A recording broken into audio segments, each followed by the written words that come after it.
Now, it was not that long ago that British government ministers were lining up alongside Rwandan officials and signing a major treaty for the East African nation to take in some illegal migrants from the UK, at great expense to the British taxpayer. Now, the UK has said it will not pay Rwanda an outstanding bill of £50 million.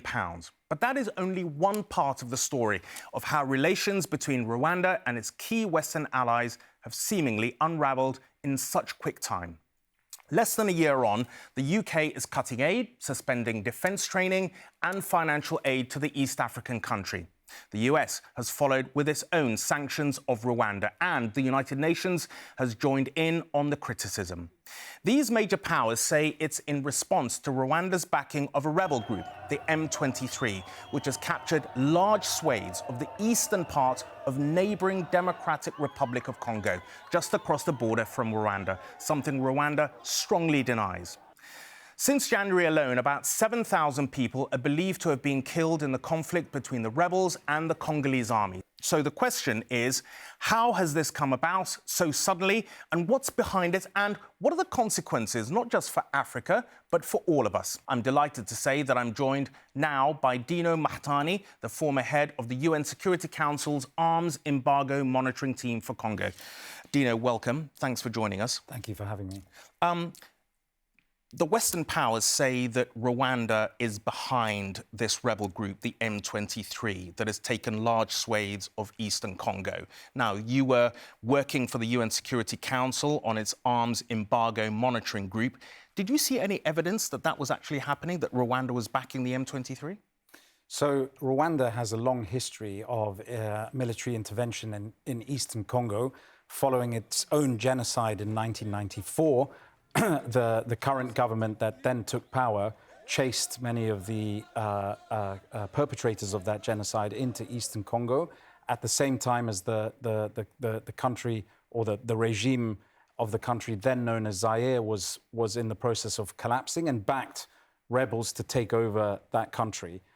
Since then, and this was in the 90s, there had been power-sharing agreements to bring back stability to Congo, to merge the Rwandan-backed rebels into a power-sharing government, and that was in 2003. After then, there was a series of mini-rebellions in 2006 to 8.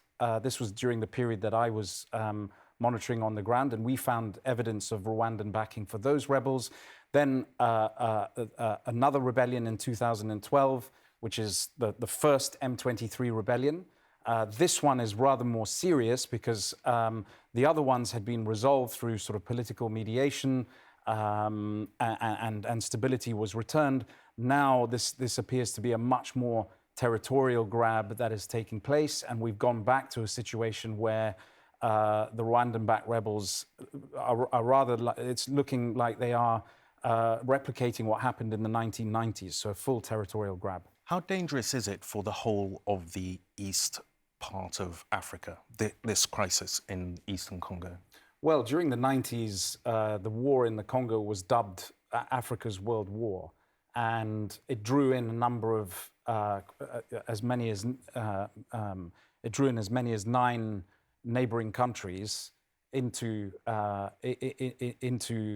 sort of scramble for power at the heart of Africa, and in one of the most mineral-rich countries on the continent, if not the world. There is a similar dynamic now going on now, because they're not just M23 rebels who are understood by the United Nations to be receiving the support of several thousand Rwandan troops on the ground, but now neighboring Uganda has also deployed troops into the areas north of where the M23 are to reinforce their positions there. That is turning into another grab. Congo, meanwhile, has enlisted the support of other regional governments, from South Africa to Tanzania, and even the Burundian armed forces, to fight on its behalf. They've not been terribly effective, but all of that is to say that there is a number of countries in the region that are now being drawn into this, and we're heading back, as I said, to a situation that resembles the 1990s. So it really is a large-scale regional conflict that is drawing in multiple powers in East and Central Africa. Yes, and I think that is always been the case of that regional countries and countries from further afield than the Congo have always been interested in the country since its independence. It is an enormous landmass. It has different strategic zones. The areas near its eastern neighbors, such as Rwanda, are rich in minerals such as coltan, cassiterite, wolframite that contribute to sort of electronics industry.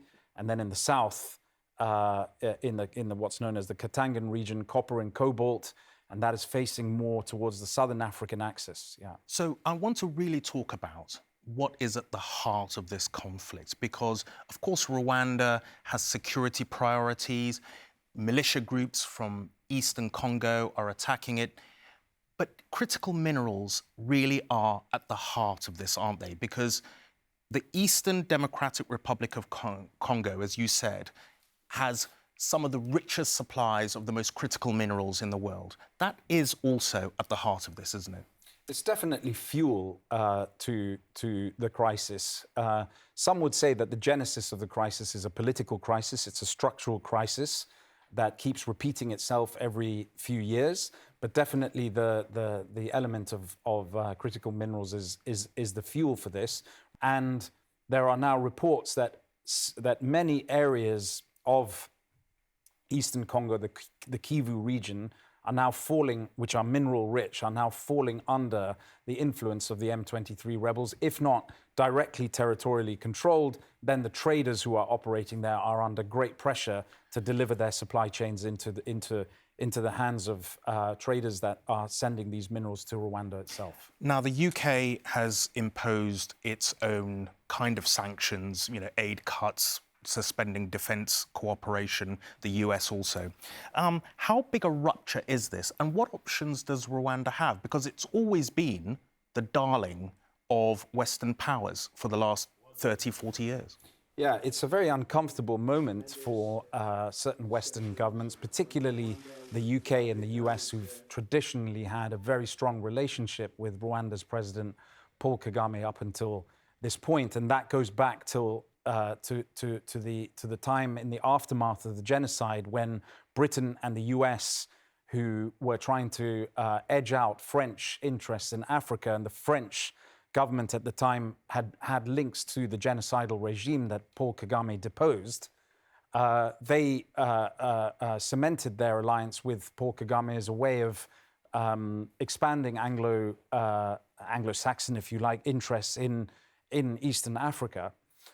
Over time, that relationship has frayed because there has been an undeniable pattern of continued Rwandan backing for these rebellions. Western governments had been pretty reticent about condemning Rwanda in the past, and even up until recently, Rwanda has played a role outside its immediate area of influence in the Central Africa as a key ally of the West, for example, fighting Islamic State-backed jihadis in Mozambique, where there's a huge gas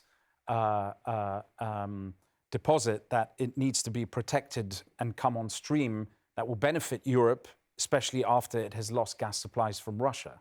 And so Rwanda has served this very useful purpose. But as this rebellion has gathered more steam, and in a context where in the global world that we are in now, where territorial grabbing, as we've seen between Russia perpetrating that in Ukraine, is a precedent that the West doesn't necessarily want to accept. And the West can also now see that Rwanda, as it's doing this, has also diversified its partnerships beyond the West, including with countries such as Turkey, Qatar, the United Arab Emirates, and even having some form of military cooperation or dialogue with the Russian state itself. So while the West is, on the one hand, been reticent to condemn Kagame, they have now sort of implemented some sanctions against him, seem to be losing control of him.